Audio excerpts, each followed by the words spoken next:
Welcome to the Church of Perpetual Life. My name is Neil Vandry, and I am your officiator here. And I would like to welcome you to our event here tonight, our service at the Church of Perpetual Life. If this is your first time joining us at Perpetual Life, I'd like to invite you to join our email list so that we can get you updates on all that is going on in super longevity so that you may live a longer and healthier life. You can join our email list simply by emailing me through the website at www.perpetual.life. Keep in mind our service next month will be July 25th. That's the fourth Thursday in July, where we will have vitamin D expert Dr. Leslie Matthews. Our Zoom will start at 6 p.m. and our main event will start at 7 p.m. Meanwhile, there are a couple of other events going on and you need to know about them. One is the Global Cryonics Summit in July. So let's bring Daniel Waters up to tell us about what's happening here in Miami in the cryonics. Hello, thanks, Neil. Greetings to all my fellow chronicists and those of you who are interested in learning more about cryonics. I'd like to invite all of you to the Global Cryonics Summit. It'll be a weekend filled with presentations, panels, and events. It's a chance for you to connect with some of the most productive minds in the field of cryonics, all under one roof. The summit will be taking place on July 20th and 21st at the beautiful Ampersand Studios in Miami. Our goal for the summit is to increase collaboration in cryonics by bringing together leaders from all the major cryonics organizations. We're thrilled to even have representatives from Tomorrow Bio in Germany, Southern Cryonics in Australia, and even the elusive Yin Feng Institute in China. We've worked really hard to make this a truly global cryonics summit. We absolutely want to put the global in there. You'll have a chance to meet many other notable figures in cryonics, including a handful of people who are probably on the Zoom event. Bill Falloon, Charlie Kam, Rudy Hoffman, Gennady Stolyarov, and William Dawley will all be speakers. We even have the wonderful Doug Baldwin lending us his expertise in AV. Finally, we'd like to extend our gratitude to our industry sponsors, Biomedical Research and Longevity Society, Alcor, European Biostasis Foundation, CryoDAO, and the Futurist Club. Their support has made this event possible, and it's allowed us to keep ticket prices extremely reasonable. Breakfast will be served with premium coffee options. Healthy Mediterranean lunch will be provided as well. You can grab your tickets at globalcryonicssummit.com and make sure to use the promo code CPL10 for a 10% discount. So please come and join us in Miami. We're looking forward to seeing you all there. And thank you, Neil, for having me here today to let folks know about this event. Thanks, everybody. You're welcome, Daniel. So great to have you. And for those of you who want to attend and want to access this information, you can go to our website, perpetual.life, and you'll find a link to this summit right in the front page of our website. Another thing I'd like to let you know about is the Teens to 20s Cryonics meeting, which will be meeting just before the Global Cryonics Summit in Miami. And there are still a couple of scholarships available for this event. And those scholarships do include your travel costs and your lodging, and meals are included. So if you'd like to come, if you're between the ages of 13 and 30, please get hold of me and I'll get you the information that you need so that you're able to access the event just before the summit. To contact me, go to send me an email at stopoldage@aol.com.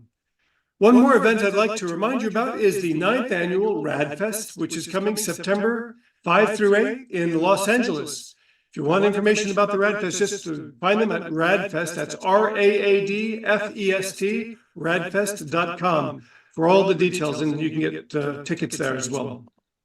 So now please join me in the recitation of our creed here at Perpetual Life. We believe that all of life is sacred and that we have been given this one life to make unlimited. We believe in our Creator's divine plan for all of humanity to have infinite lifespans in perfect health and eternal joy, rendering death to be optional. By following our gospel, we achieve eternal life, creating a heaven here on earth. We follow Nikolai Fedorov, who taught that the transcendence of the Creator will only be solved when humanity, in our unified efforts, become an instrument of universal resuscitation, when the divine word becomes our divine action. And we follow Arthur C. Clarke, who said, "The only way to discover the limits of the possible is to go beyond them into the impossible." And so we enter each day energized in spirit and empowered by the words of our prophets to live in joy, serving our Creator and all of mankind forever and ever. So if you're curious about cryonics, the best thing you can do is go to the Global Summit. But if you're unable to do that, send me an email and I'll get you information. If you're ever in South Florida and would like to attend the church in person, we do have a great library with extensive number of books specifically devoted to cryonics, both fact and we have a couple of fiction books like Ralph's Journey by David Pizer is in there. So some great things on cryonics.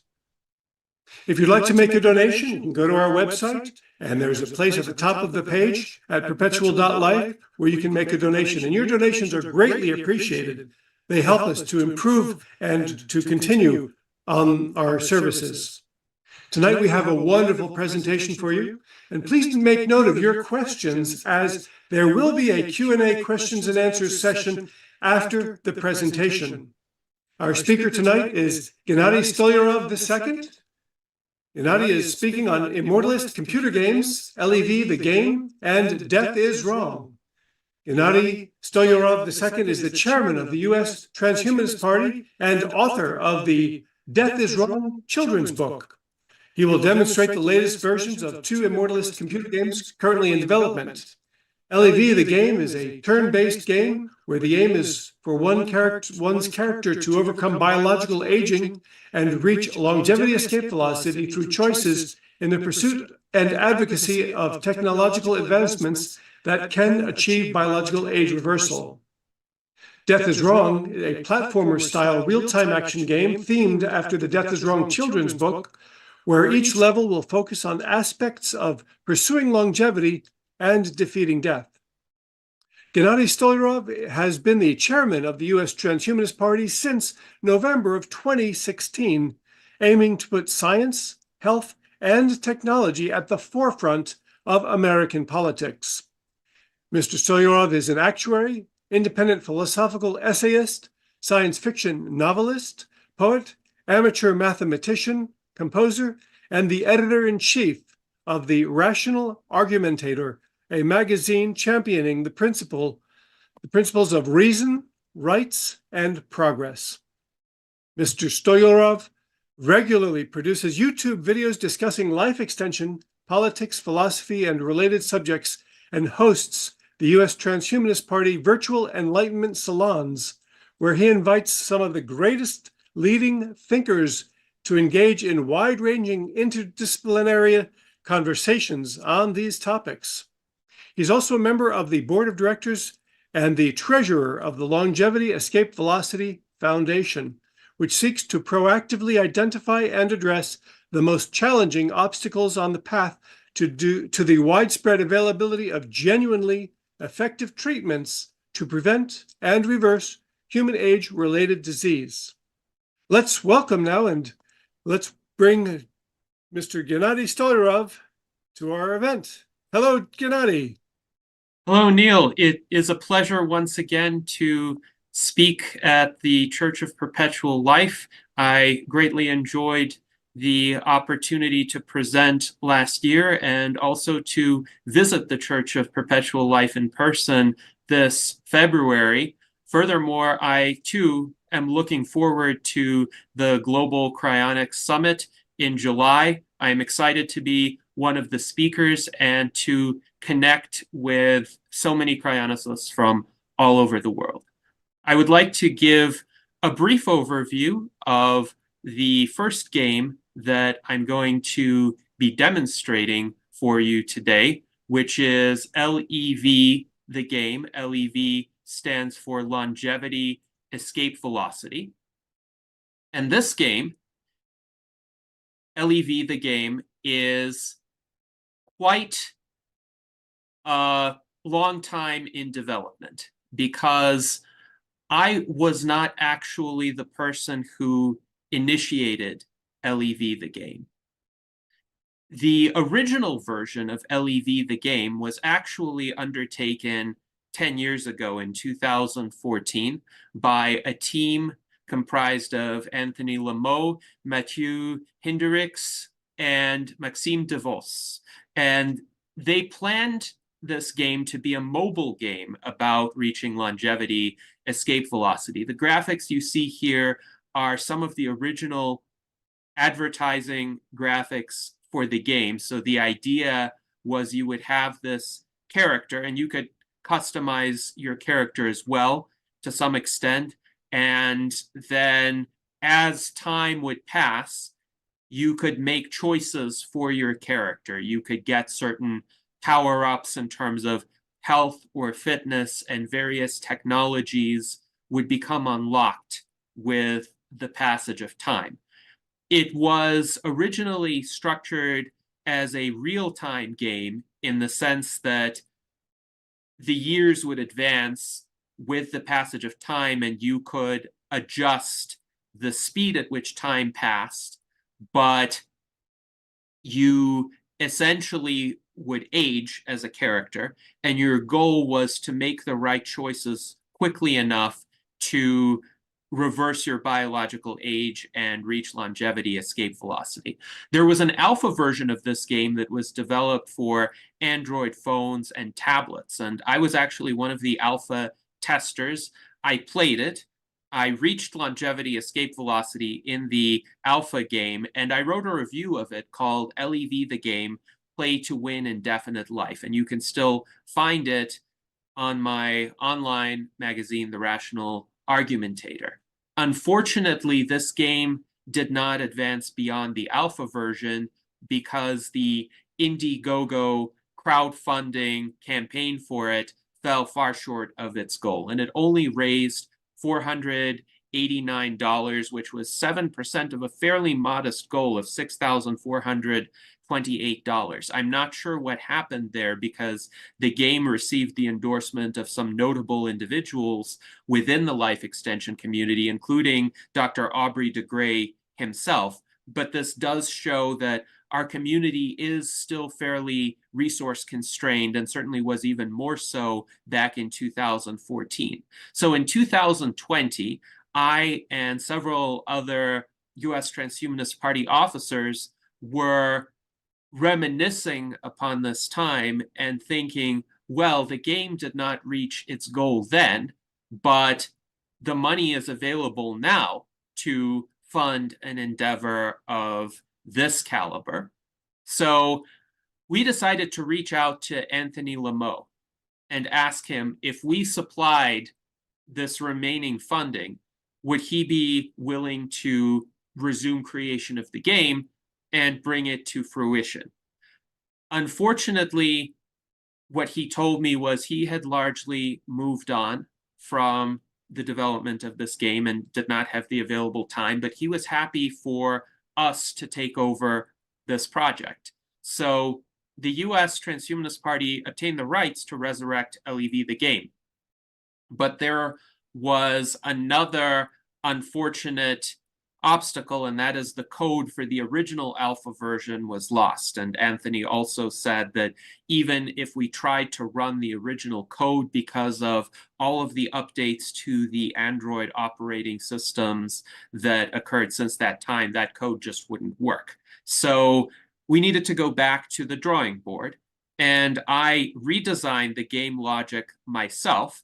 I restructured the game quite a bit. I made it a turn-based game instead of a real-time game, and I added numerous possibilities for events, technologies, as well as more of a realistic basis for the probability of death per year, at least at the beginning of the game, when I could anchor it in recent mortality tables. At the time, we were in the depths of the COVID-19 pandemic. I didn't want COVID-derived mortality tables, so I went back to the latest full year when COVID was not in existence, because I assumed that by the time we would release this game, COVID would be over.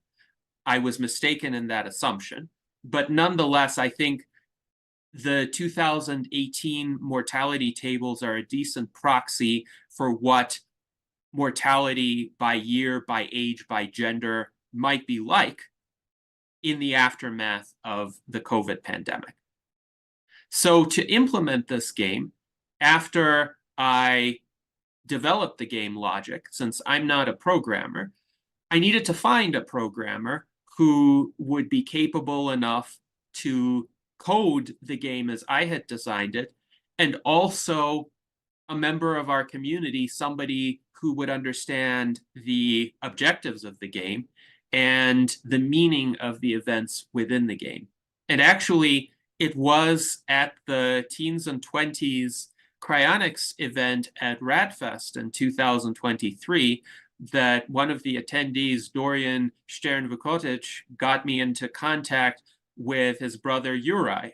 And Juraj resides in Croatia. He is studying programming. So he had the understanding, he had the skill set, and it turned out to be a fairly manageable task to code this game. My costs are not that much higher than the original budget of the LEV, the game team. Furthermore, we leveraged the community's participation, and we asked our fellow US Transhumanist Party members, as well as others in the transhumanist and longevity communities, to provide us some artwork that could be used in the game. And various individuals used generative AI platforms to create some wonderful images.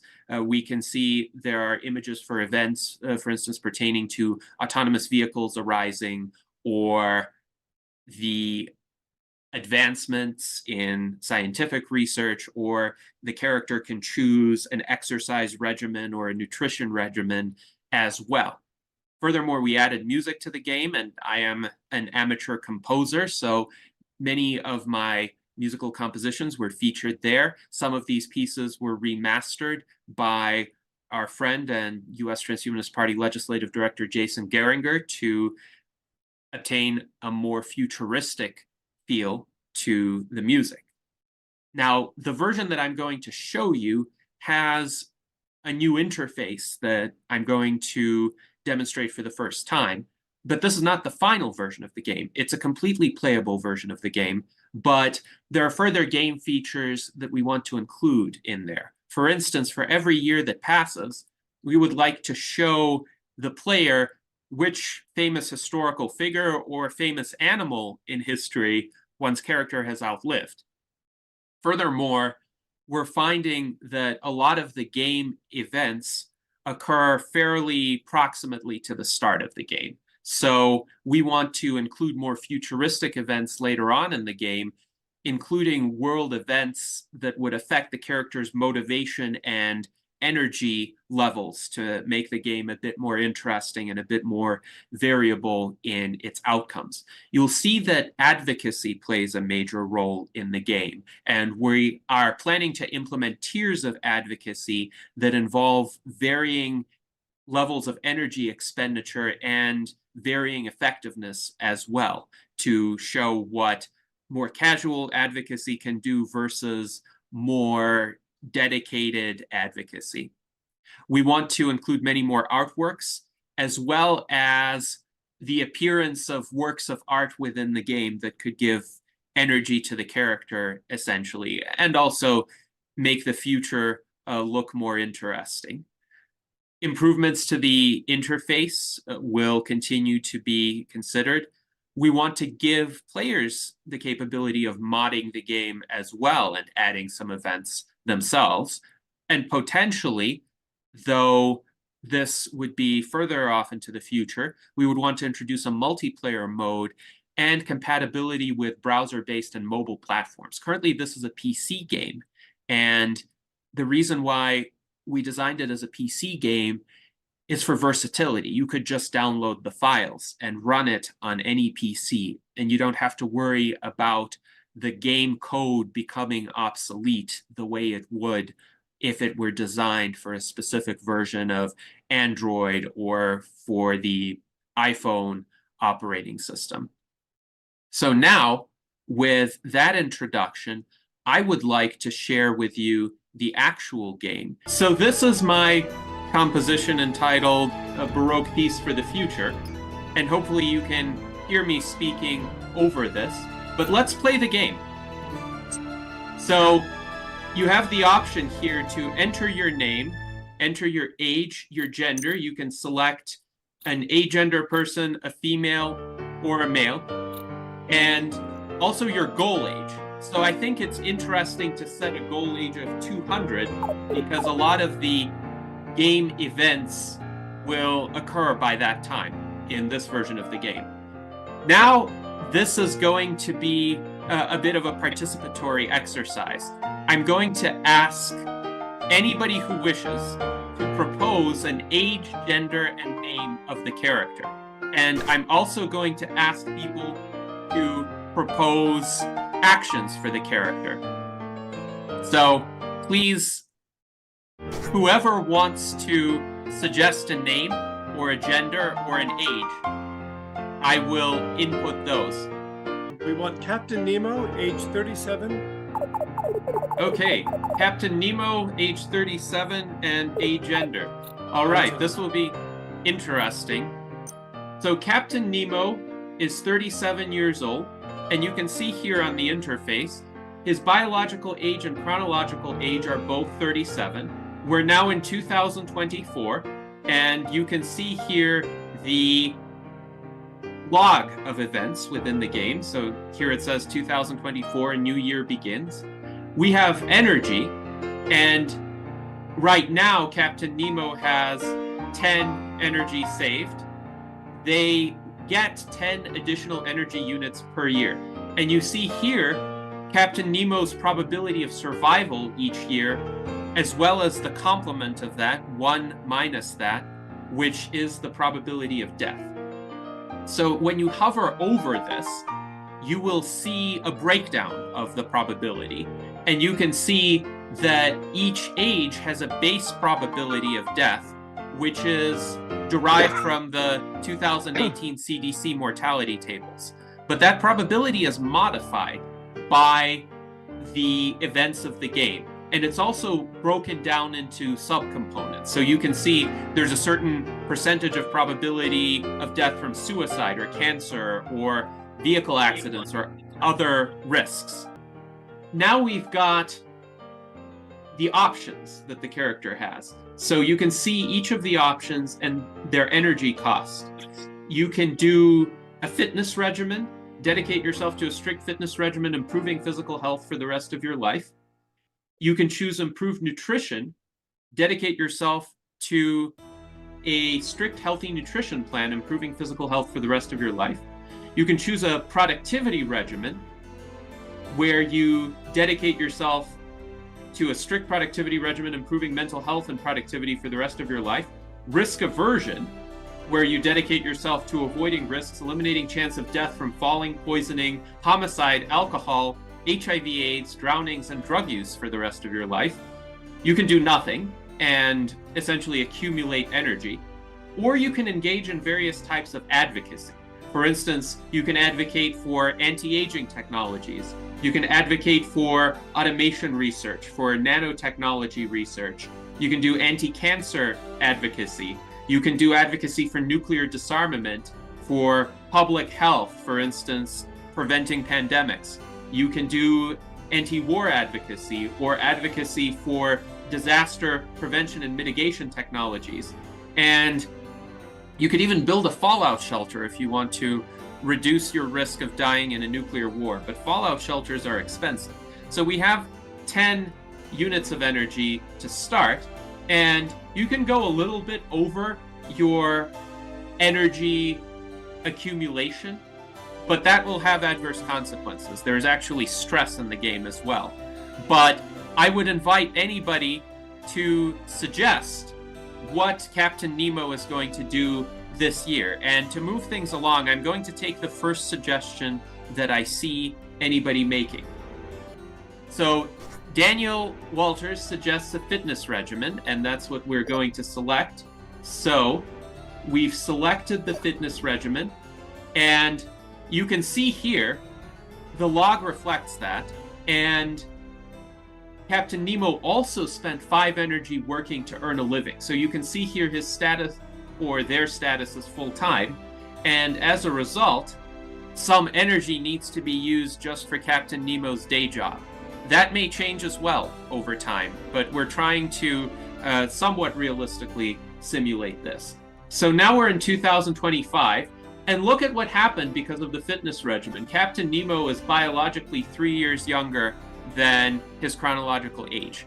And the difference between biological age and chronological age is an element that this game will highlight.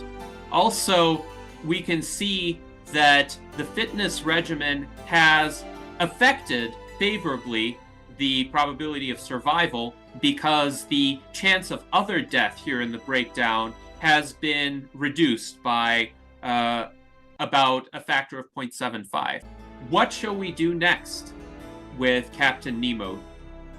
Captain Nemo has 6 energy, now accumulates 11 energy per year. The fitness regimen helped Captain Nemo be a little bit more productive. Let's next? Improve his nutrition. Okay, so improve nutrition. We can choose this. Okay, so Captain Nemo did use improved nutrition. What has happened here?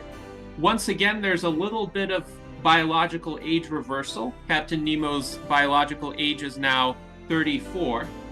Now, there was a bit more energy usage than Captain Nemo had accumulated. So the energy is now -3, and we have to be careful about that because we don't want to spend too much time in a negative energy state in this game. But here we've got the survival probability once again, and let's hover over to see. Once again, the multiplier for the chance of other death has been reduced somewhat, and as a result, the death probability is a little bit lower than it was the previous year. And it's 0.1327%, so about 1.327 thousandths per year. And yes, Rudy says we are spending more credits than we have, kind of like deficit spending, but the long-term outcome may be worth it.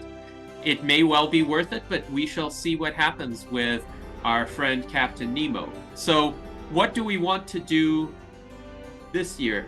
I think we may be a bit limited in what we can do in a negative energy state, but I'll take any suggestions. Do we want to do nothing or try anything else? What can we afford to do, Gennady? Risk aversion. Risk aversion. Let's try risk aversion and see if the game lets us. Okay. The game is not letting us do risk aversion because we're in a negative energy state. So I think the game will force us to do nothing until we recover to a positive energy state. So let's do that.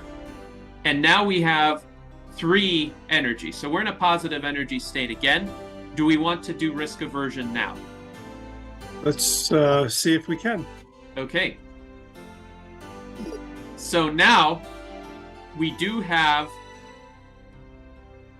1 energy, but because we spent too much time in negative energy state, you can see here Captain Nemo aged an additional year due to debt-related stress. So maybe Captain Nemo spent a bit too much money on lifestyle improvements, but he is risk averse, and we can see the survival probability really improved as well. So there's no suicide risk anymore. Risk aversion contributes a favorable improvement to the probability of death, and Captain Nemo seems to be doing fairly well. Chronological age is 41, biological age is 37. My suggestion would be to do nothing this turn and see if we can save up some more energy. But okay. I will... Let's do nothing. Okay, so something happened. We see an image here of an autonomous vehicle, and we've got a notification here in the event log, in 2029, autonomous vehicles are widely deployed throughout the roads of the world and become highly effective at eliminating deaths from road traffic accidents. So this is one of the world events that can happen in the game.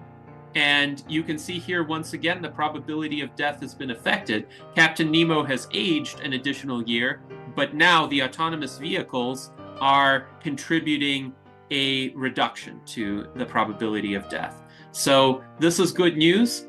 Captain Nemo has 7 energy now, and it does look like the productivity regimen could be done, but ironically, that will set him back for a few years of stress if he were to become hyper-productive now. The various types of advocacy could be done for 5 units of energy, and they would not cause Captain Nemo to experience stress. So there is a comment in the chat from Rudy who writes, so each year is a turn, and if you do nothing, there are external developments which may help, like autonomous vehicles. Yes, they could occur. There is a certain probability that various external developments could occur. Bad events could also occur, and your advocacy could influence which events occur as well. So that's all I'll say for this now. All right, well, this is the Church of Perpetual Life. So we did do some anti-aging advocacy. Captain Nemo also spent 5 energy working to earn a living. So the anti-aging advocacy, it is helping. There are some background probabilities that are affected by this, but it hasn't achieved anything right away. Sometimes we may need to toil away for years in advocacy before it achieves anything. So now let us see what else we want to do now that it's 2030. Do we want to do another type of advocacy or more anti-aging advocacy? Well, what's this nanotechnology advocacy? Should we try that? Let's try that. Okay, so we did nanotechnology advocacy, and now it's 2031. Now the death probability is creeping up, but because of all of the favorable lifestyle changes and autonomous vehicles, it's still lower than Captain Nemo's original probability of death.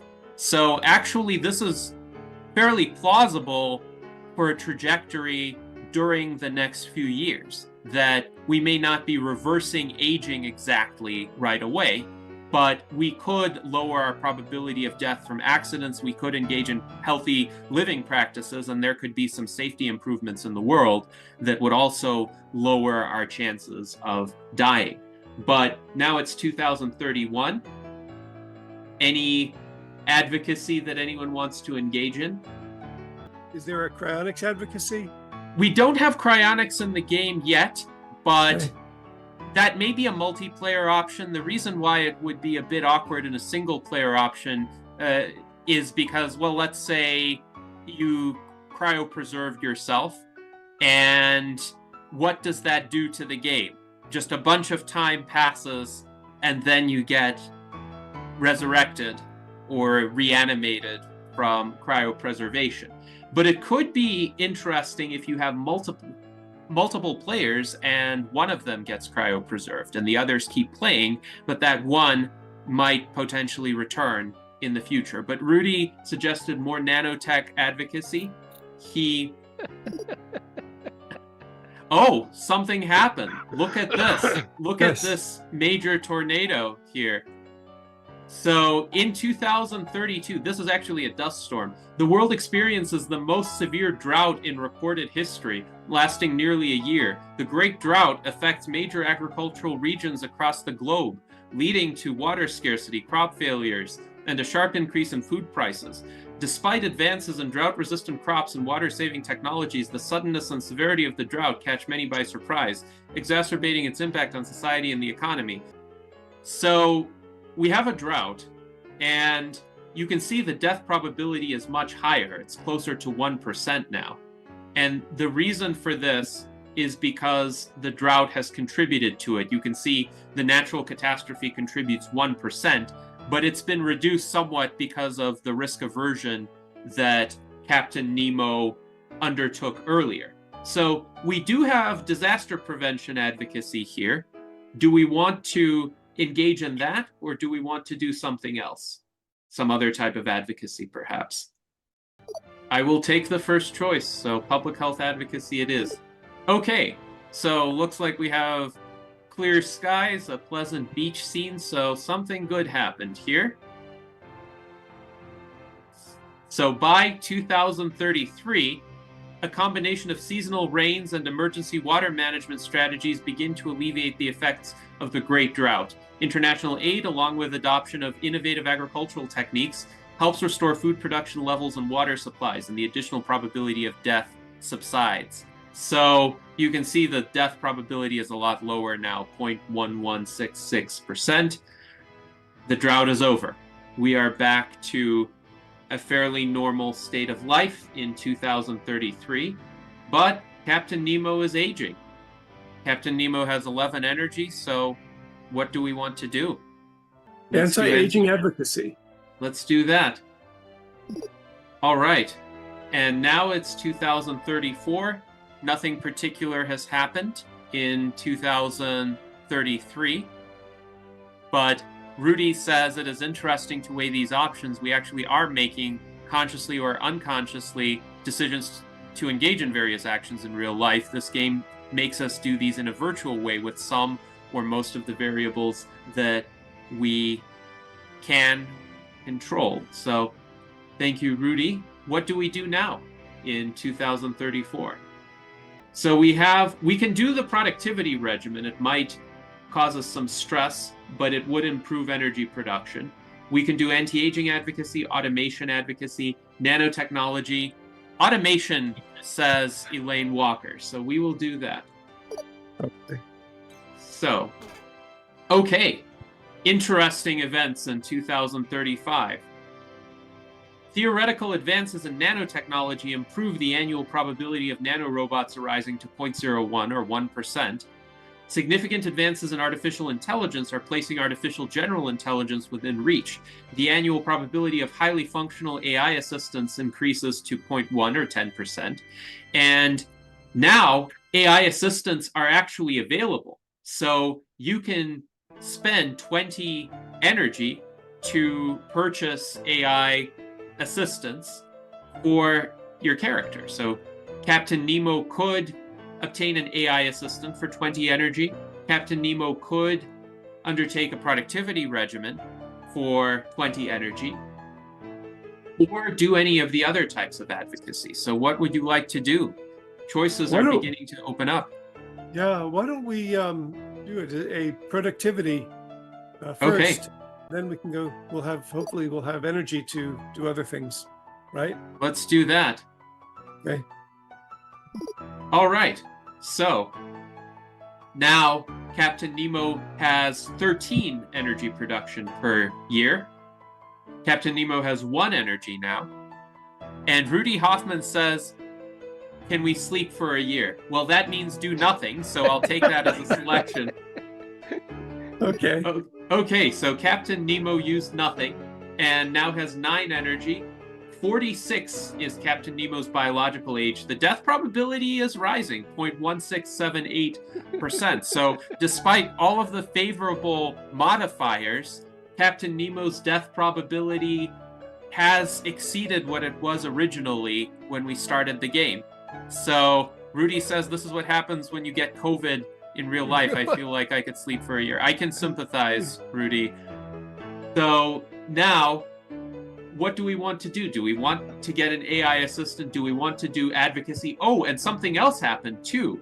In 2036, a SENS breakthrough is made in gene therapies. The ability to purchase a gene therapy treatment is now available. So now it's commercially available to the general public, like Captain Nemo. So we can do that as well. Captain Nemo is aging. Yes. I think we're going to need an AI assistant first, though, Gennady. Okay, let's do that. Okay, so the AI assistant has been doing its thing. Energy production is now 18.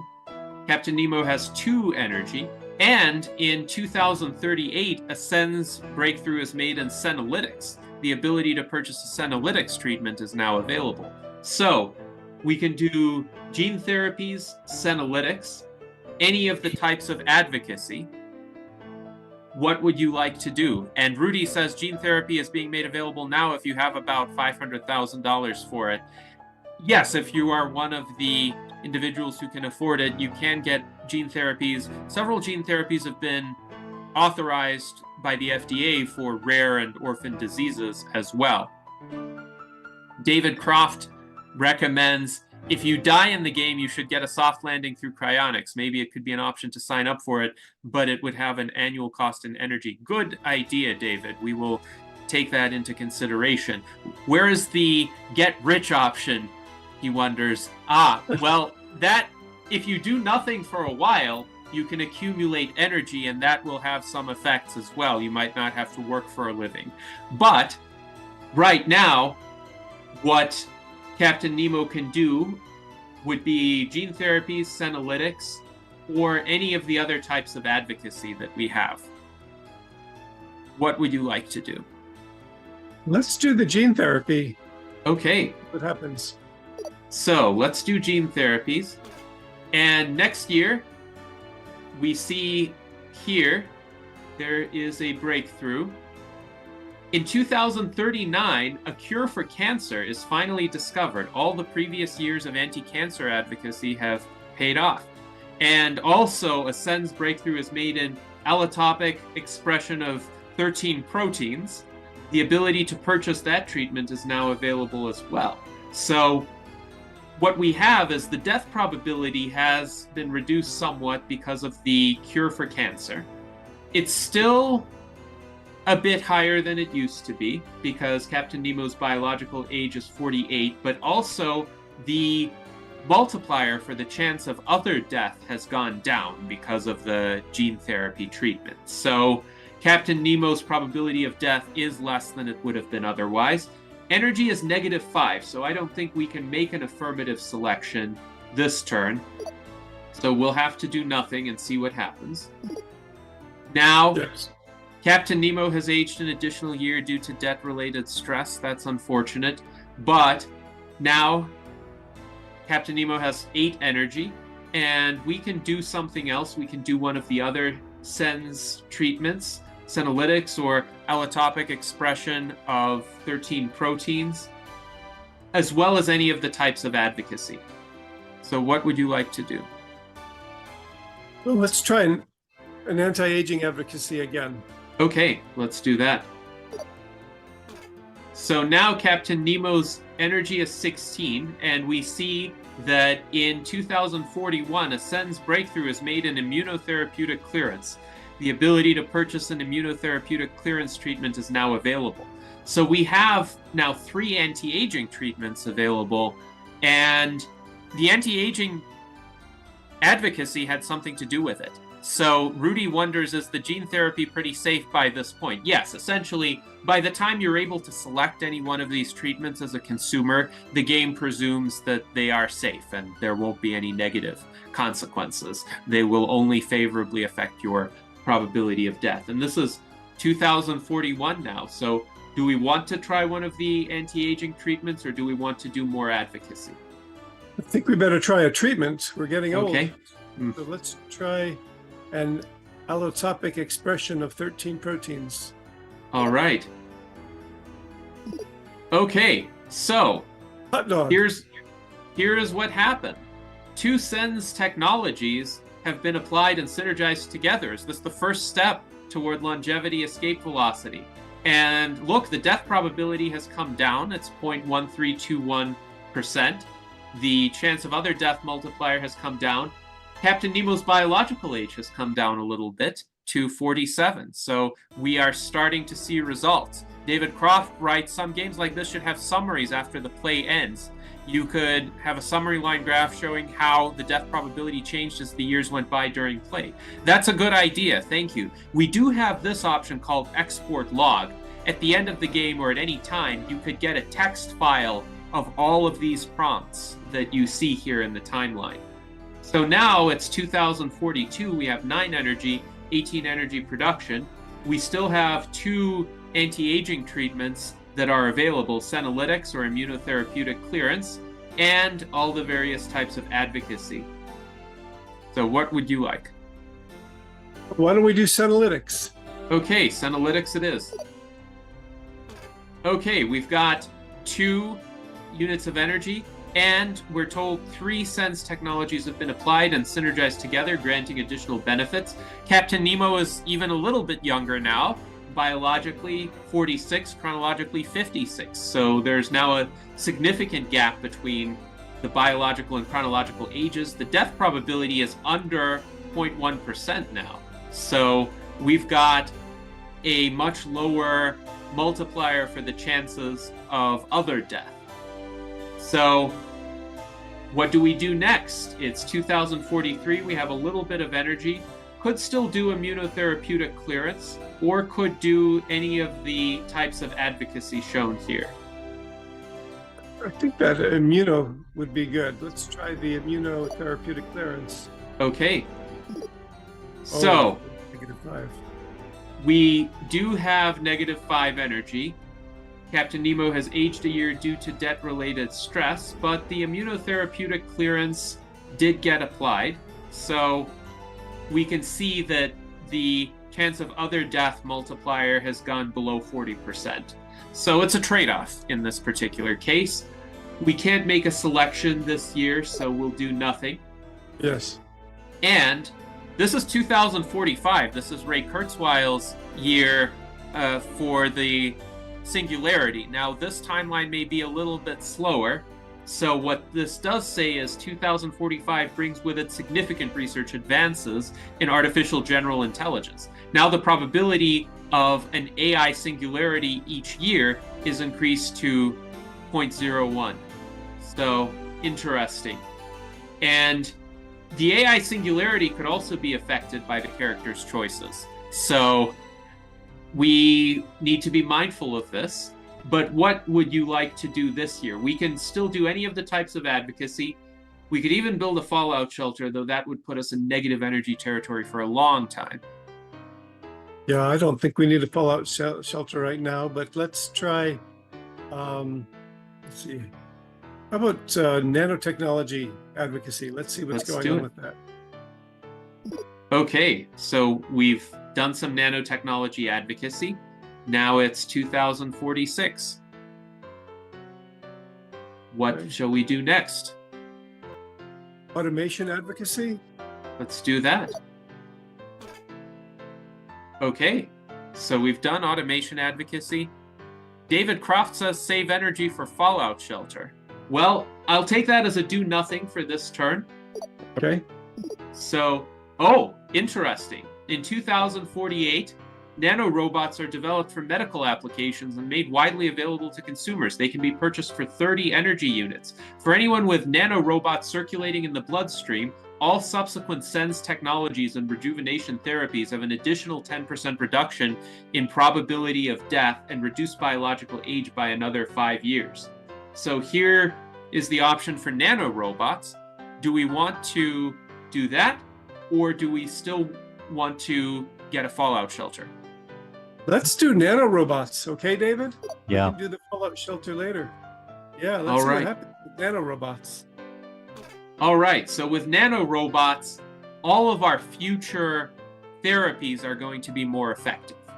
And we did apply nanorobots. We have 20 energy now.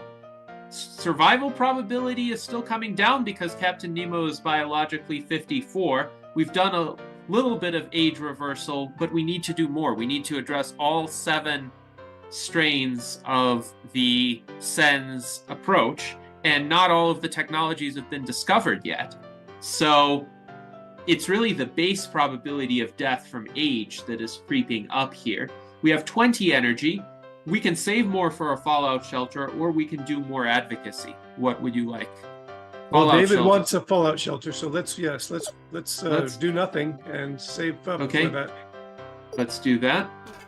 Okay, And in 2050, Ascend's breakthrough has made in novel lysosomal hydrolases. The ability to purchase a novel lysosomal hydrolase treatment is now available.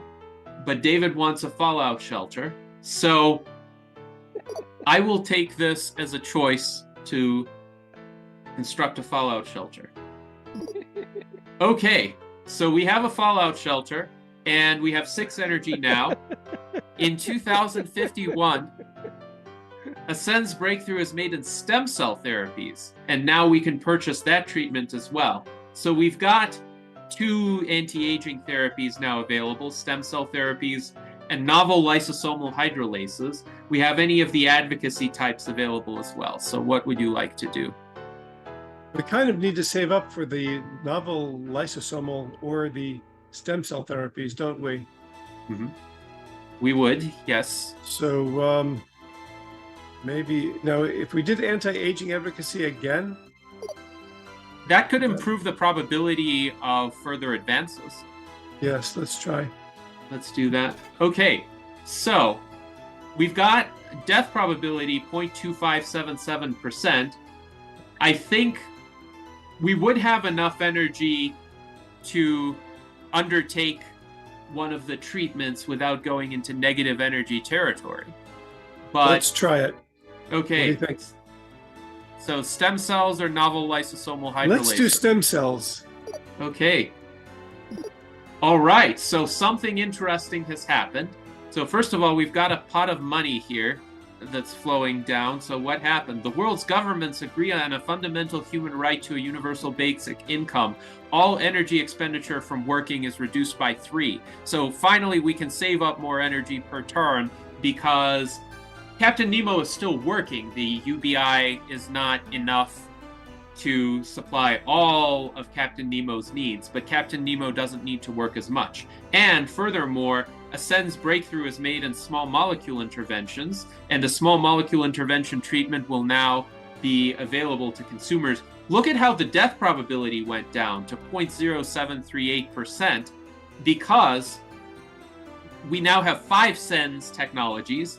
They synergize together, granting additional benefits, and the nanorobots help. They provide an additional 5-year biological age reduction and 10% reduction in death probability. So now Captain Nemo's biological age is 48, chronological age is 66. So Captain Nemo is going strong now in 2053 with an 18-year gap between chronological and biological age. So David suggests having a space colonization option so not all eggs are in one basket.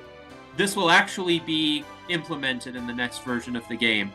So that will hopefully make it even more enjoyable.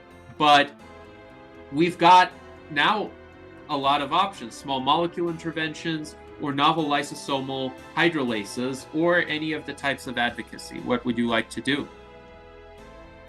Well, can we afford to do that novel lysosomal hydrolases? What do you think? I don't want to go into the negative. Now, it's interesting because the energy expenditure might not be negative given that universal basic income is now in effect. So let's try. Let's try this. Okay, so we've got 2 energy. So we ended up in the net positive. And there was an additional 5-year biological age reduction from nanorobots in applying the novel lysosomal hydrolases. So Captain Nemo's biological age is 44. Death probability is even lower, 0.0457. So we've got one last anti-aging technology available, the small molecule interventions. We have any of the other types of advocacy as well. Anti-war advocacy, says David Croft. Let's do that. And there is a bit of stress that did happen, apparently. So the biological age is up to 46, but now we have positive energy once again. So what would we like to do? Small molecule interventions or advocacy of any sort? Well, We have enough, I think. Let's go for it. Let's do the small molecule interventions. Okay, small molecule interventions, and then David Croft says nuclear disarmament advocacy. Okay. So, interesting. All 7 of the SENS breakthroughs have been achieved. Decades of dedicated anti-aging advocacy have paved the way toward longevity escape velocity. And the nanorobots are helping as well. So, even though he did have some stress this year, the biological age is now down to 33 with a chronological age of 69. So now there's no question that real age reversal has occurred because all 7 strands of SENS have been addressed. Death probability is really low, and it's 0.0226%. Now, Rudy says, yes, war is truly a large risk for all of us. He was a peace activist in college, but now is unsure whether his orientation was completely naive. But war is a real risk in this game as well. And it's interesting. Now we're thinking more about the risk of war once the character's aging has been significantly reversed. So David Croft supports nuclear disarmament advocacy, and we will do that. Yes. And now it is 2057. We have 20 energy. Oh, look, chronological age is 70 and Captain Nemo can retire. So Captain Nemo no longer needs to work to earn a living. Even though Captain Nemo is biologically 34, he's worked enough. So retirement is a feature of this game and makes it a little bit easier, but you'd rather be biologically young and retired than biologically old and retired. Elaine says he'll need to keep his mind sharp. Well, advocacy keeps the mind sharp, so do you want to do any of that? Or we can do rejuvenation therapy 1.0, where the biological age could be further reduced by 10 years and an additional 5 years from nanorobots. So advocacy or rejuvenation therapy? I like that rejuvenation therapy. Let's try that. We can afford it. Let's do that. Lane wants to also. Okay, so look Hey, at we're this. 20. 20. Ah. Captain Nemo is 20. And Captain Nemo is not immortal. There is a key distinction here. Longevity escape velocity does not mean complete immortality. There's still a 0.0168% probability of death, but it's a tenth of what it was 2 decades ago, essentially. Yes, Elaine is correct. You can get squished. And we have another suggestion from the YouTube chat from Paul Goins for nanotechnology advocacy. I think, though, that is a bit obsolete now because we have nanorobots. But Rudy asks, is there a robot coach that works for us, helping us to make wise choices in our long-term best self-interest? Well, the challenge of the game is that the player has to figure that out, and sometimes might even need to figure it out through trial and error. But we've got now, with each rejuvenation therapy, a new possibility opening up. So rejuvenation therapy 2.0 has even more of an effect. It can reduce biological age by 15 years, and then the nanorobots could apply an additional reduction. So do we want to do that now, or do we want to save up for it later and do one of the types of advocacy? Yeah, let's do an advocacy because we're 20. Okay. You don't want to get 20 is probably our optimal biological age, is it not? 18 to 20? Well, actually, the lowest probability of death, according to the CDC mortality tables, is at the age of 10. So very young kids are still quite vulnerable, but by the time they're 10, they are fairly resilient and they haven't really aged very significantly. But yes, let's do one of the types of advocacy.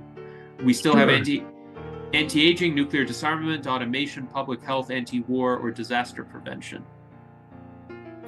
You know, doing another nuclear advocacy might be a good idea. Let's do that. Okay, so we did nuclear disarmament advocacy. Now we've got 31 energy, biological age is 21. What would we like to do? Well, we can do that treatment down below, I guess. Let's okay. Yes, we also have disaster prevention from David Croft. So let's do that first, and then let's do the treatment after that. Okay. Good. So we did disaster prevention advocacy, and let's do the rejuvenation therapy 2.0. Okay, so interesting things have occurred. Yes, Captain Nemo's biological age is 3. That doesn't mean Captain Nemo has become a child, though. And I think this can be explained a bit better in the game, because a biological age of 3 means that there is as little damage as a 3-year-old would have in their cells and tissues. So we do have another advance that was made possible: effective methods of telomere lengthening. This becomes an available option. Now, here the biological age would be reduced by 5 years.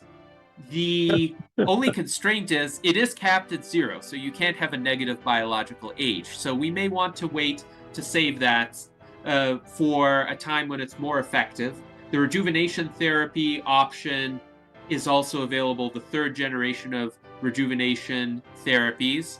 And David Croft says, I think when you are biological age of 3, you regenerate like Wolverine.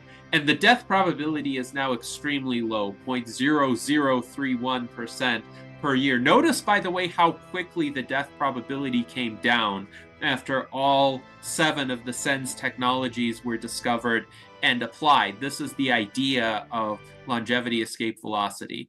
And Rudy says he's getting an emotional resonance as we see how our character is actually achieving LEV as a function of good choices. We have created a destiny of being alive to see the real LEV. And he thinks he's beginning to get it. Yes, that's the point. That's the insight we want to communicate via the game. We want players to realize that these choices will make a difference, and it's these technological advancements that really are going to make the biggest difference. So let's see what we want to do here. David Croft says, one should be able to make a bad choice like take up smoking. I've received that suggestion. The question is, what would motivate a player in the game to do so? And I've yet to answer that question because, of course, there wouldn't be a benefit to smoking, but to see the consequences, it's an interesting answer. Uri says there might be a cool factor to it. So there might be like a picture of the character smoking a cigarette or something like that, but we'll take it under advisement. But we can do some advocacy now. So we don't have anti-aging advocacy anymore because all of the technologies have been unlocked.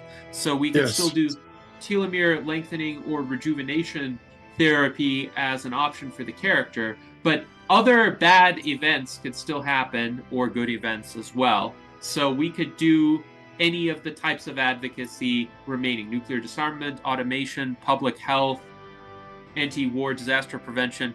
Buy your own small aircraft, says David Croft. That might be interesting, and we'll have to consider how the aircraft might affect survival probability. There is the risk of an aircraft accident, especially for a small plane, but maybe it could increase productivity somewhat.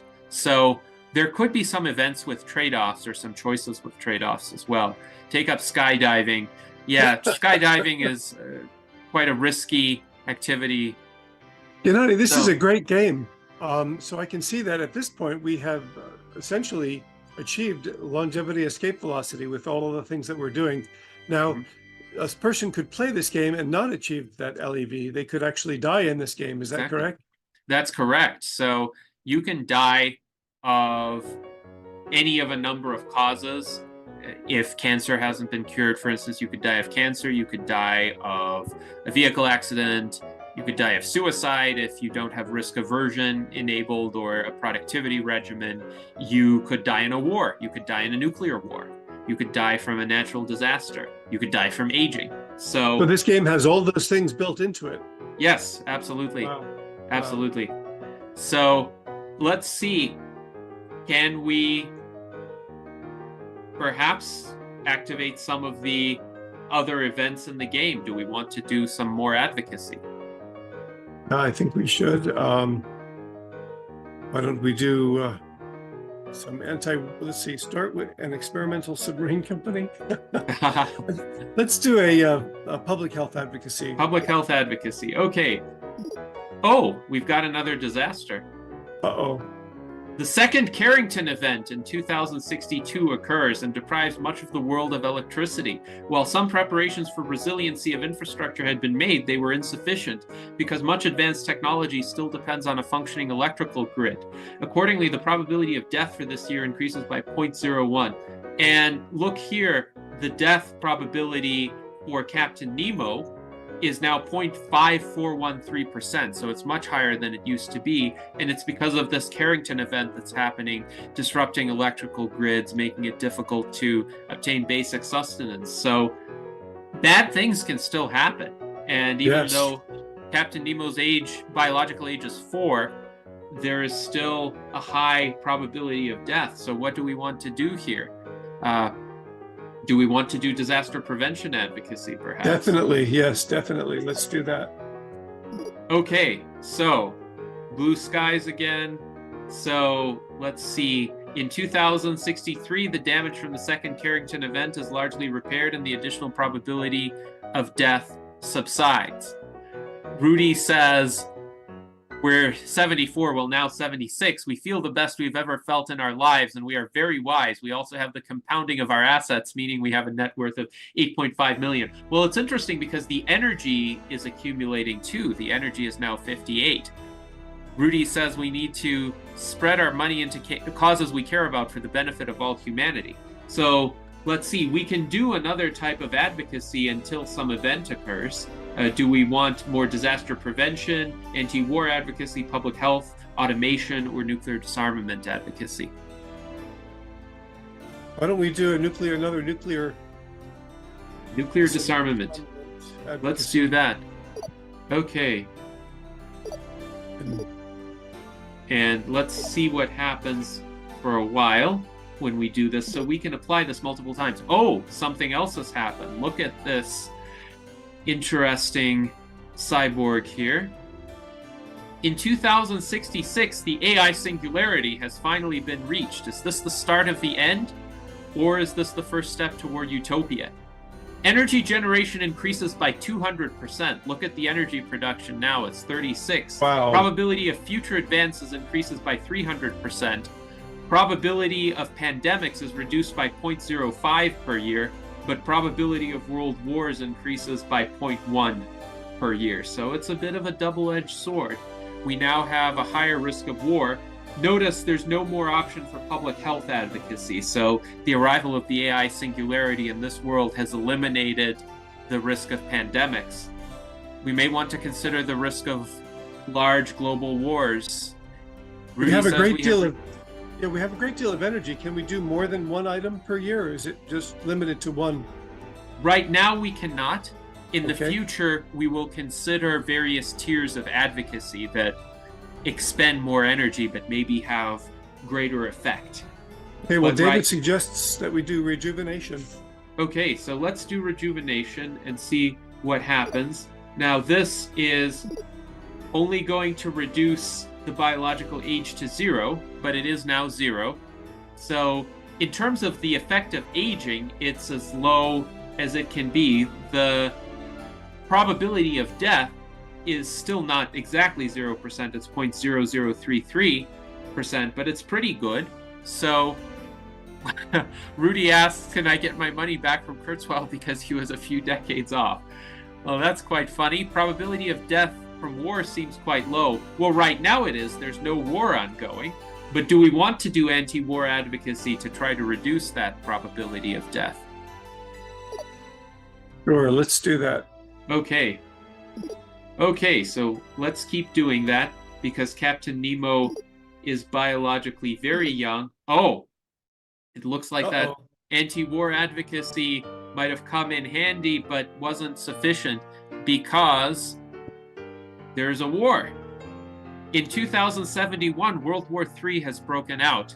The tremendous devastation of the war leads the annual probability of death for biological males 16 to 40 to increase by 0.03 because they can fight or be drafted. The probability of death for everyone else increases by 0.01. So Captain Nemo is biologically younger than 16, and as a result, the probability of death is not as high. It's 0.4066%. But look at this. The fallout shelter option is benefiting us because there's a probability, instead of it being 1% here, it's 0.75%. So hopefully that illustrated the benefit of the fallout shelter. But it could still be a nuclear war here. So we could do nuclear disarmament advocacy, or we could do general anti-war advocacy. Since there's a war going, I think we should do general anti-war advocacy and see. Let's do that. Okay, so something good has happened. It looks like in 2072, a peace treaty was signed to finally conclude World War III, and the additional probability of death subsides. Captain Nemo's chronological age is 85, biological age is 5. Wars can still happen, so will Captain Nemo devote more time to ending wars? Yes. Yes. All right. Let's do that. And let's keep doing that for a little while.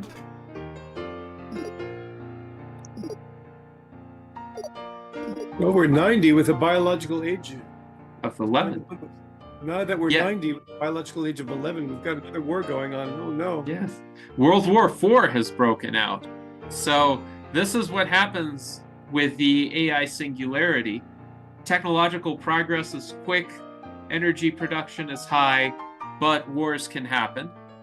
So yes, Rudy, what is kind of cool about this game is that it feels like an epic movie in which we move into a future that is a mixed bag, and there will be challenges in that future as well.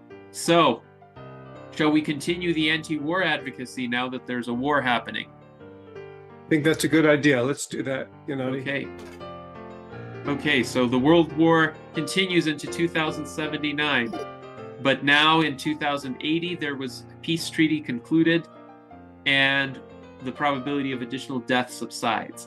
So we can see the probability of death is high during wars, low when there is no war ongoing.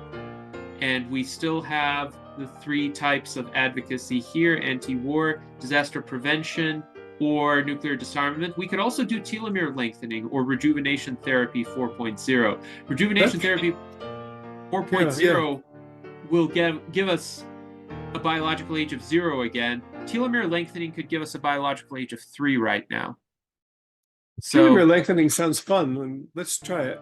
okay, so let's do that. Oh, so actually, it only reduced the biological age by 5 years, and he's aged for an additional year. So the nanorobots don't apply to telomere lengthening, but we do still have a low biological age, high energy production.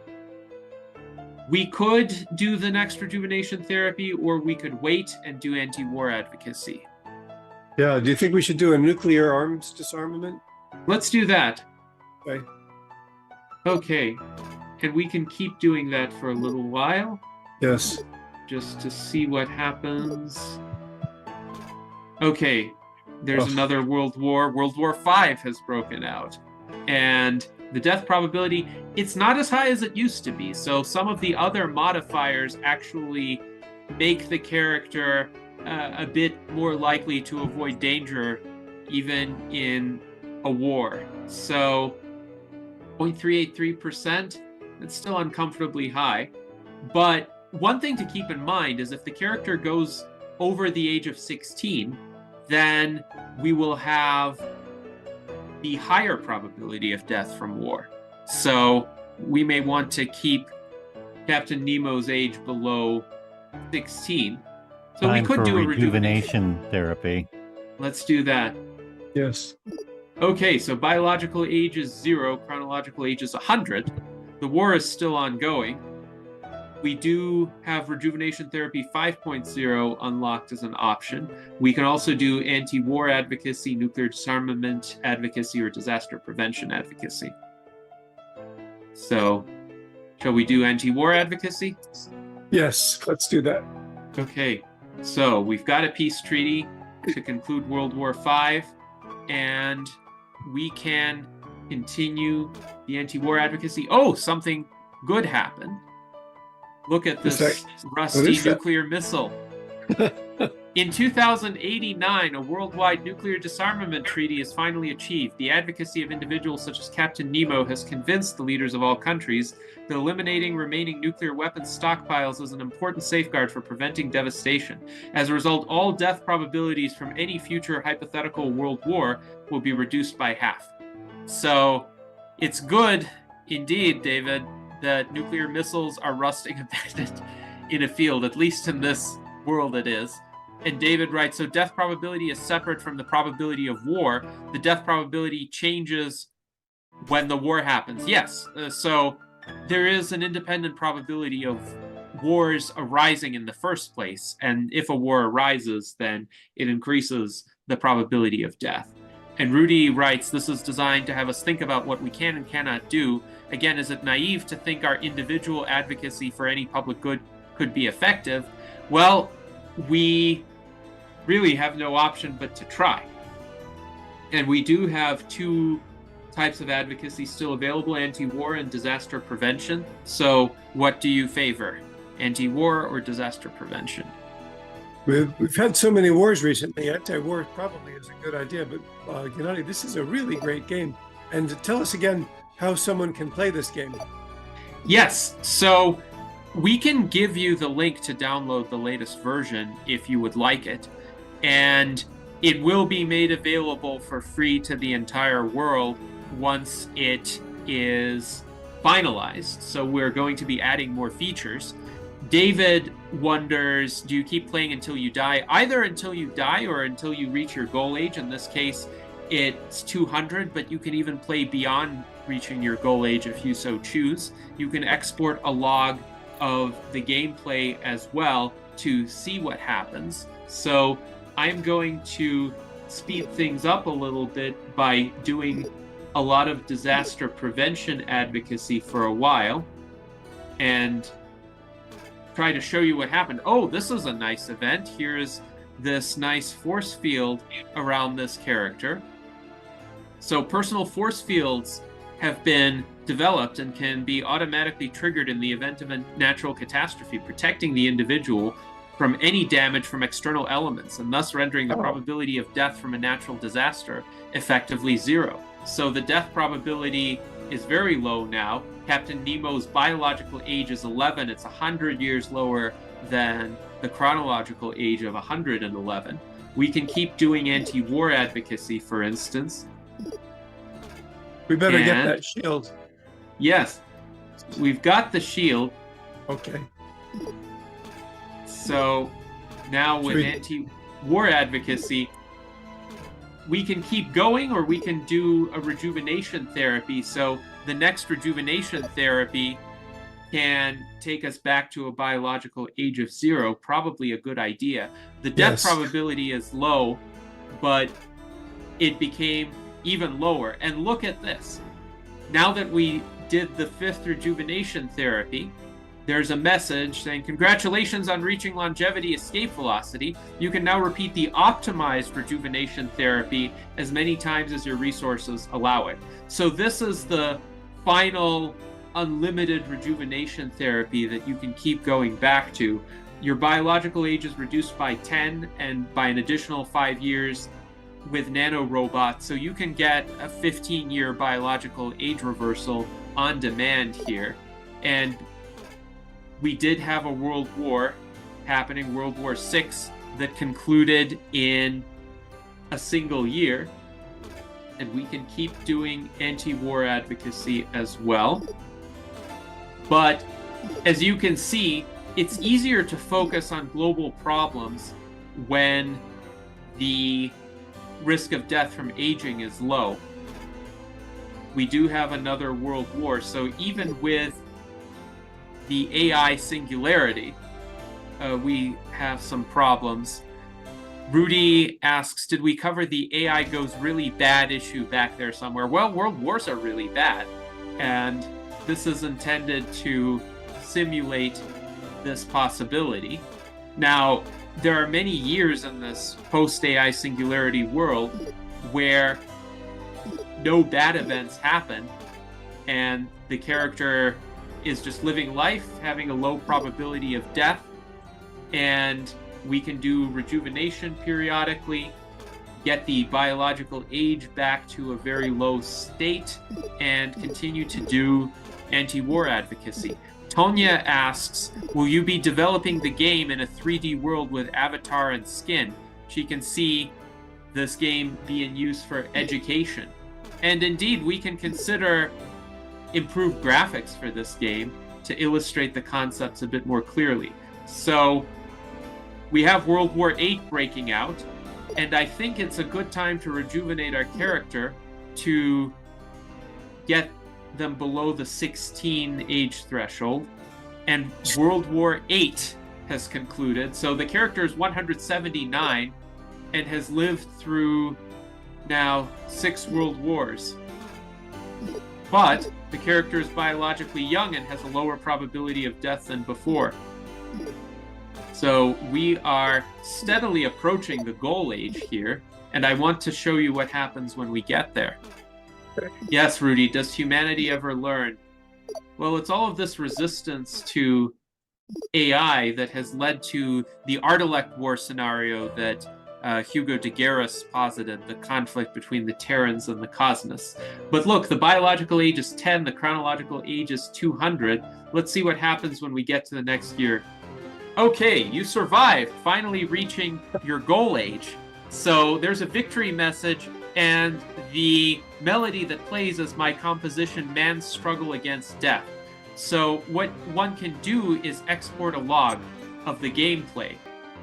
Call this Captain Nemo gameplay log. So I will always have this file. And one can exit the game, or one can continue to play. I'm going to exit this game because I still want to show you the other game, Death is Wrong. If you can see now my slides for Death is Wrong. Yes. You may recall that the Church of Perpetual Life has copies of this book. It was published in November 2013, and when I wrote it, it was the world's first illustrated children's book on life extension, and thus far it's the only illustrated children's book on life extension. It's now available in 5 languages, including English, French, Portuguese, Russian, and Spanish. There's a page on my website, The Rational Argumentator, about Death is Wrong. And in 2014, I conducted a successful Indiegogo crowdfunding campaign, which enabled us to spread 1,029 copies of this book for free to children in 14 countries. So since that time, we have been thinking about how to continue to influence public opinion and indeed the attitudes of young children toward death. And an idea originated about 10 years ago for a platformer game based on the Death is Wrong book by my friend and collaborator Adam Alonzi, who is also a writer. He is a biotechnology advocate. He has collaborated with Liz Parrish, famously of BioViva, and our 2020 U.S. Transhumanist Party vice presidential candidate. And Adam did an audio narration of Death is Wrong. And he, over the years, has wanted to create a computer game on the basis of the book. But it was only last year that we came together to hire a game development company called Robust Research and Development Limited, based in Dhaka, Bangladesh. And this was an effort to create a demonstration level of the game. But the first demonstration level that is available is far from the only aspect of the game that we hope to bring into being not too long from now. We want to create numerous levels, and we want to crowdfund the development of the game. Once it is finished, like LEV, the game, the Death is Wrong game, will be available for free to anyone who wants to play it. Right now it's a PC game. The first level is playable already. So you can see this young man in the blue shirt and red tie. This is our protagonist. he is the same young man who is on the cover of the Death is Wrong book. So let's click on start. This is a very different game, as you will see. And oh, we have a message. No one likes split shoelaces. Protect your telomeres. This young lady will be assisting us throughout the game. So you can move around, you can jump, you can collect these power-ups, which are chromosomes, and you can also jump on top of enemies like these slugs here. The slugs are just a demonstration enemy, but there will be various enemies in the game that represent perils that could affect an individual and increase the probability of death. Yes, Rudy says, kill the death slugs. So we have a little blaster here, and we have some ice. The ice can be slippery. Our assistant says, watch out for the wind and ice, and there are spikes too. And you can see here, we have points at the top left-hand side, and we have a health bar, points at the top right-hand side, health bar at the top left-hand side, and we can lose health if we run into the obstacles like these spikes, or if we run into an enemy. So these are virus resembling blobs here. We have a rotating saw, and we need to be careful on the ice not to slip. We need to avoid the obstacles and collect the power-ups. So the gameplay is very similar to classic platformers like the Mario series, for instance. And this is designed to appeal to gamers of all ages, including people who grew up on these platformer games, but also young kids. So we can jump on platforms here. There will be different aesthetics to each level. Like you can see in the background, there's a somewhat gloomy and ominous looking city. Oh, and we collected some shoes that will enable us to jump higher. More chromosome power-ups, more slugs. Not all slugs are essential to jump over, so that particular slug is not in our way. We can leave it alone.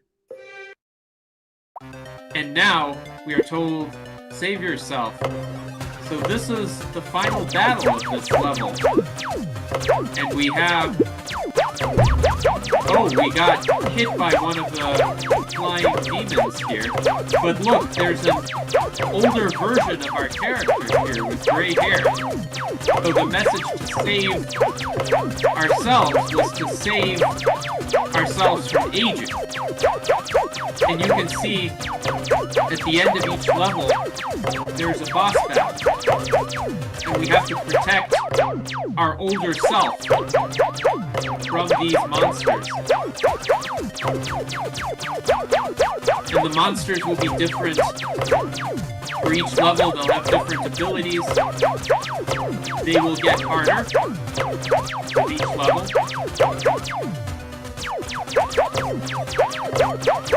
So this is a fairly intense boss battle, but it looks like we beat it. And that was the demonstration level. So it says game completed.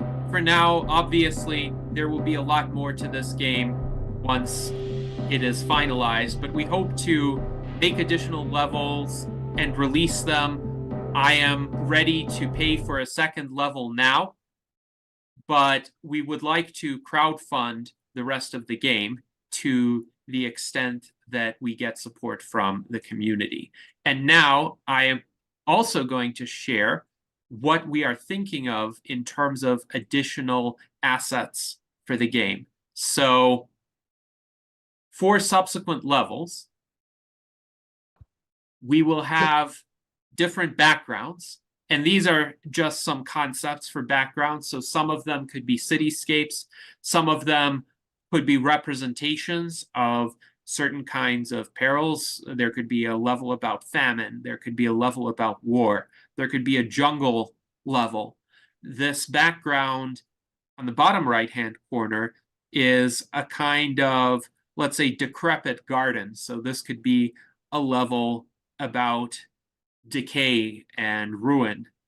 And the capabilities of generative AI are amazing now. So we can create decent game art at very low cost. We want to make sure that the visuals make sense, of course. So we may want some human edits as well. We can also leverage open source game art, and many of these backgrounds are of that nature. So we can sometimes use these elements with attribution to their original creators, and we can find them in various repositories.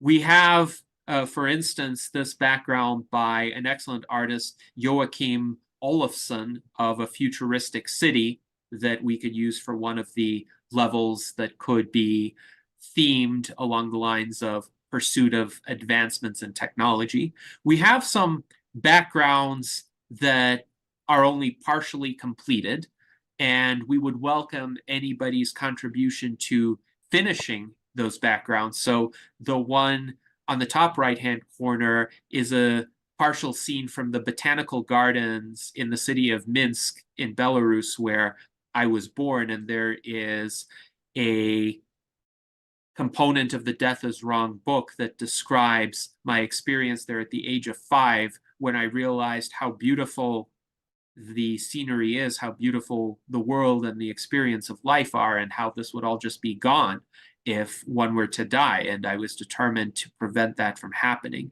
We also have here a scene potentially from a terraformed Mars, and we would welcome anybody who could finish these images, refine them, make them into full-fledged backgrounds, or perhaps images for cutscenes in the game. We also have some visual elements that we could include, some patterns for platforms or walls or backgrounds. We could put in some tombstones on certain levels. Here's some door art that we could use for free.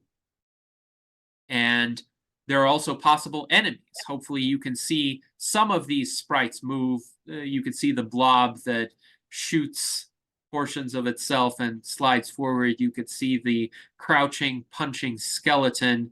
You could see various mythical creatures or the hooded chaos monsters. All of these are sprites that are available from open game art repositories that we could use, and they could be interesting enemies for the character to encounter. As I stated, each level will have a boss battle at the end, and the ultimate boss, we hope, will be the Grim Reaper himself. So this will be a journey for our character in the blue shirt and red tie toward the ultimate defeat of death, killing the Grim Reaper. And Daniel asks, are you allowed to use AI-generated images for a game like this, or does that have legal concerns? Actually, US courts have ruled that there is no copyright on AI-generated images. So as long as you generate the images and you apply them directly from the generative AI platform, the AI platform can't assert any usage rights over that. Now, if you modify the image, then there could be some copyright to that for the person who makes the modification. Tonya says she can make some animations or backgrounds or images. I would appreciate that. And anybody who wants to contribute, this is an open source kind of collaboration. So we do have people watching the recording of this may want to reach you to be able to help you on this. And if anyone wants to contact Gennady, just reach out to me, connect with me, send me an email at stopoldage@aol.com, and I'll put you directly into contact with Gennady. Yes, absolutely. And you can also join our Discord. Our US Transhumanist Party Discord server has a link at the bottom here. And on the Discord server, we have a channel for LEV the game, and we have a channel for the Death is Wrong game as well. So anyone who wants to contribute graphical assets or ideas to either of those is welcome to join the Discord server. I will also say, please join the US Transhumanist Party. Membership is free, and it's open to anyone in the world.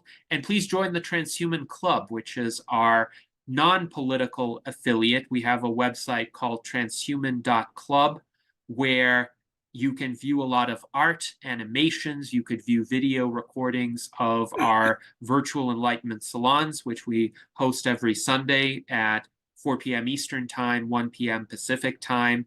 We have a little blog. We have a forum in which members can make posts and various other features that members can add to the Transhuman Club. So there are many ways to get involved, many ways to contribute, and I'm really encouraged by all of the comments and all of the engagements that I've seen today in the chat. And Rudy asks, does the Grim Reaper have a team of lawyers making sure he gets royalties? Well, you know, those could be monsters in the game. So I wouldn't rule that out. And Tonya says we can create a crowdfunding bash to raise money. Well, thank you very much for that offer. She says that she's a builder. If you tell me your vision, I can create a prompt for AI to create it. There are so many tools now that we can explore using to bring these games into a finalized state and make sure that they're enjoyable, that they're widely available, that they have a lot more content than what I've shown already.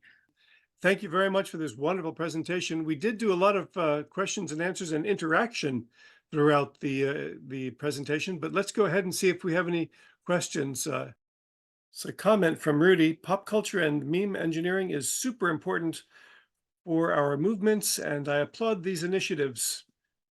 People are really impressed, and many thank yous coming into you, as you can see.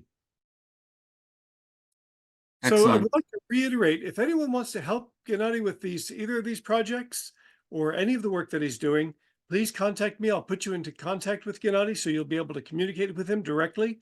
I'd also like to remind everyone that he has, well, are they Sunday salons? Are they on Sundays?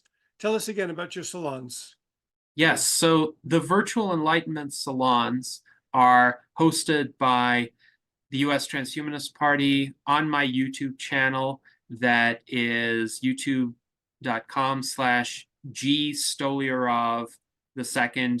So the first letter of my first name, my last name, followed by 2 capital I's. And they are hosted every Sunday at 4 p.m. Eastern Time, 1 p.m. Pacific Time. We generally invite speakers who are experts in particular fields. They may be scientists, they may be philosophers, they may be political figures, they may be artists or musicians, and we engage in wide-ranging, multidisciplinary conversations with these individuals, trying to make connections across various realms of human endeavor and arrive at new insights that might not have been reached before because of the siloing of knowledge. We have a heavy focus on life extension, of course, and transhumanism, and various other emerging technologies as well. We are interested in any technology that could advance the well-being of humanity, both in terms of length of life, quality of life, safety, better societal cooperation, greater rationality, space colonization. Any of these efforts we are enthusiastically in support of. Right. And in our YouTube stream, we have a comment by Paul who said that the playthrough was really cool. And also, Matthew has a question for you. On your opinion, do you think that we will be able to reach LEV in the 2030s, as Ray Kurzweil is predicting? What are your thoughts on that? So I am aligned with Dr. Aubrey de Grey, who makes a probabilistic prediction that there is about a 50% probability that we could reach longevity escape velocity in 12 to 15 years from now with sufficient funding. So it's a qualified prediction. We need more funding than we have currently, and we need funding also flowing into the right projects, the kinds of cutting edge projects like the robust mouse rejuvenation study that the Longevity Escape Velocity Foundation is undertaking in order to really make a difference.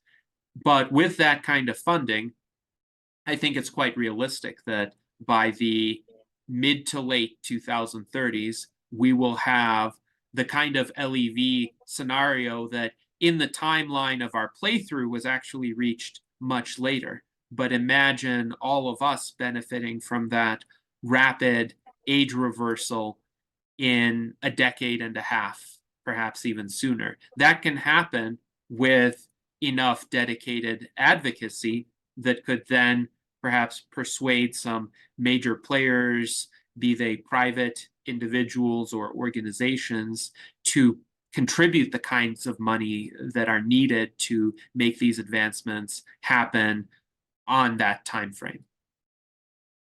And I'm more optimistic than you. I think, Gennady, I would say that we almost certainly are going to do this. The point is, though, we need to be able to do this within our lifetime, and we have to get things going. So I urge everyone, work, communicate with people, tell people what's going on. A lot of people are still unaware that this is an option, that age reversal, that defeating death is an option. And we have to get that message out to the masses of people. And I see it spreading. I have faith in humanity to find the solutions and to do these things. So I believe, to answer Matthew's question, my thought is that we're going to succeed. I think that we're going to save our species and ourselves. Gennady, there are no more questions, and this was a great presentation. I'm so glad we had you. Thank you for joining us and for taking your time to spend with us tonight. Thank you very much, Neil. It's been a pleasure, and I'm so glad that all of the attendees enjoyed the playthroughs of LEV the game and Death is Wrong. Thank you for your enthusiasm as well as for your thoughtful suggestions, which we will take back and try to implement some of. Great, super. And I hope a lot of people from our event today and those people that will watch this recording over the next couple of weeks will also find your Enlightenment salons and to join with you in those as well. Wow, that was great. There were some comments and questions about the book, The Singularity is Nearer, that has just been released. Some people are already receiving it. If you have signed up for a copy, you'll get your copy, and I'm sure it'll be coming out to you. They're working hard to get those out to everybody.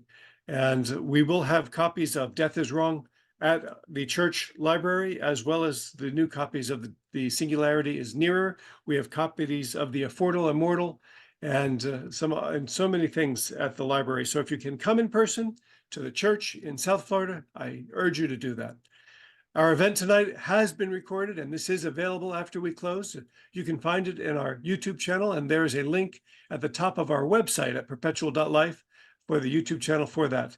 Our service next month will be in Zoom, July 25th, with the vitamin D expert, Dr. Leslie Matthews. We're looking forward to that presentation.